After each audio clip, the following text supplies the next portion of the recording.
الحمدللہ رب العالمین والصلاة والسلام علی رسولہ الکریم اما بعد فاعوذ باللہ من الشیطان الرجیم بسم اللہ الرحمن الرحیم ان الشرک لظلم عظیم صدق اللہ العظیم۔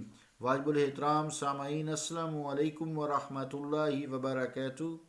آیت کریمہ جو تلاوت کرنے کی سعادت حاصل کی، اس کا ترجمہ یوں ہے: بے شک شرک ظلم عظیم ہے، اللہ کا قول سچا ہے جو بڑی عظمت والا ہے۔ عزیزان گرامی، قدر بات چل رہی تھی مشرکانہ عقائد کی، جس میں حلول بھی شامل ہے کہ یہ مشرکوں کا عقیدہ ہے۔ تو اکابر امت کے خلاف جو مخالف ہیں ان کی بہت ساری شرانگیزیوں کا تذکرہ چل رہا تھا، جیسا کہ ابن عربی رحمۃ اللہ علیہ کی عبارت بھی پیش کی گئی اور ثابت کیا گیا کہ یہ وہ وحدت الوجود میں حلول کے قائل نہیں تھے، لیکن لوگوں نے الزام لگا دیا، چونکہ حلول جیسے چینی نمک پانی میں حل ہو جاتا ہے نا، اس کو حلول کہتے ہیں۔ تو اللہ کی کوئی صفت کسی بھی مظاہر فطرت میں، جتنے بھی ہمیں فطرت کے مناظر نظر آتے ہیں جو اللہ تعالیٰ کی ذات و صفات کا اظہار کرتے ہیں، اس میں اللہ تعالیٰ کی کوئی صفت حلول نہیں ہے۔ یہ کافرانہ مشرکانہ عقیدہ ہے۔ تو وہ حلول کے قائل نہیں تھے، صرف ان کے مخالفوں نے ان پر یہ حلول کا الزام لگا کر انہیں کافر کہنا شروع کر دیا۔ ابن عربی رحمۃ اللہ علیہ کی بات ہو رہی ہے۔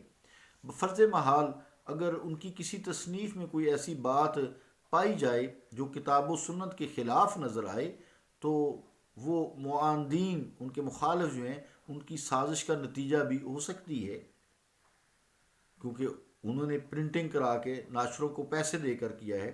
چنانچہ مولانا ابو الحسن علی ندوی اس ضمن میں لکھتے ہیں: یہ معاملہ تنہا امام ابن تیمیہ رحمۃ اللہ علیہ کے ساتھ نہیں کیا گیا، دوسرے اکابر امت بھی اس سازش کا شکار ہوئے ہیں۔ ان کی طرف نہ صرف ان قول و عقائد کی نسبت کی گئی جن سے وہ بالکل بری و ذمہ تھے، بلکہ ان کتابوں میں ایسے مضامین بھی شامل کیے گئے جو موجب کفر و گمراہی تھے۔ یعنی یہ بھی ہو رہا ہے آج کل کتابوں میں نا، اللہ تعالیٰ معاف فرمائے۔ پھر وہی قرآن حق ہے، اس کی طرف رغبت کرو، آیت خود بتائے گی کہ یہ جو ہے یہ غلط بات کر اس نے لکھی ہے۔ قرآن مجید کی آیات جو ہے حق اور باطل کا جو ہے وہ وضاحت کرتے ہیں، ادھر ہم آتے نہیں۔ بس افسوس ہے ہماری امت پر۔ ایک قدم اس سے بڑھ کر مستقل کتابیں جو کفری اقوال پر مشتمل تھیں وہ تصنیف کی گئیں، ان کی پھر طرف منسوب کر دی گئی۔ جس کی مخالفت کی جاتی ہے اس کے ساتھ کیا کیا سلوک کیا جاتا ہے، اسے کافر تک کہا جاتا ہے۔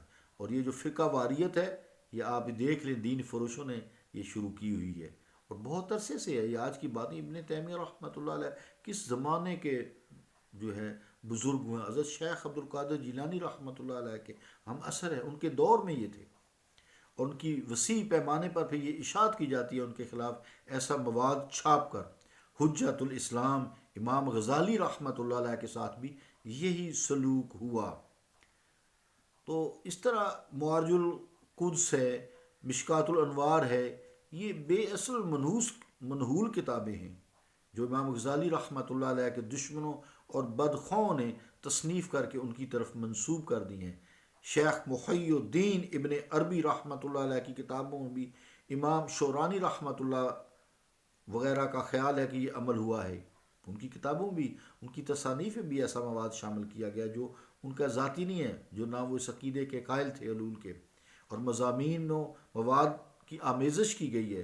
ابن تیمیہ رحمۃ اللہ علیہ ایک بڑی ہستی ہیں، ان کے ساتھ شروع سے ان کے معاصرین اور متعصبین جو ان سے متعصب ہیں، تعصب ان کے ساتھ کرتے ہیں، حسد کرتے ہیں، انہوں نے بھی ان کے ساتھ یہی معاملہ کیا حضرت ابن تیمیہ رحمۃ اللہ علیہ کے۔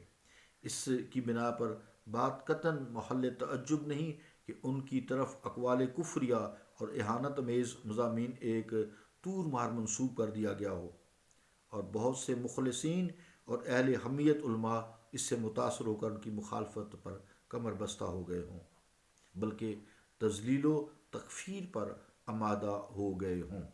تو موجودہ صدی میں بھی خصوصی طور پر نیک لوگ ایسے موجود ہیں اور ان کے خلاف بھی یہی کام کیا جاتا ہے۔ اللہ تعالی ہمیں ایسے لوگوں کو جو دین فروش ہیں اور جو اپنے مال روٹی کے لیے لوگوں کو کافر کہتے ہیں اور اپنی طرف لوگوں کو لگا کر ان سے پیسے چندے اور اس طرح کی چیزیں وصول کرتے ہیں، اور انہوں نے روٹی روزی کے لیے، مال کمانے کے لیے دینی فیکٹریاں بنائی ہوئی ہیں، اللہ تعالیٰ جو ہے وہ ان سے ہمیں بچائے۔ صلی اللہ تعالیٰ علی رسول خیر خلقہ محمد وعلی آلہ وصحابہ اجمعین برحمتک یا ارحم الراحمین۔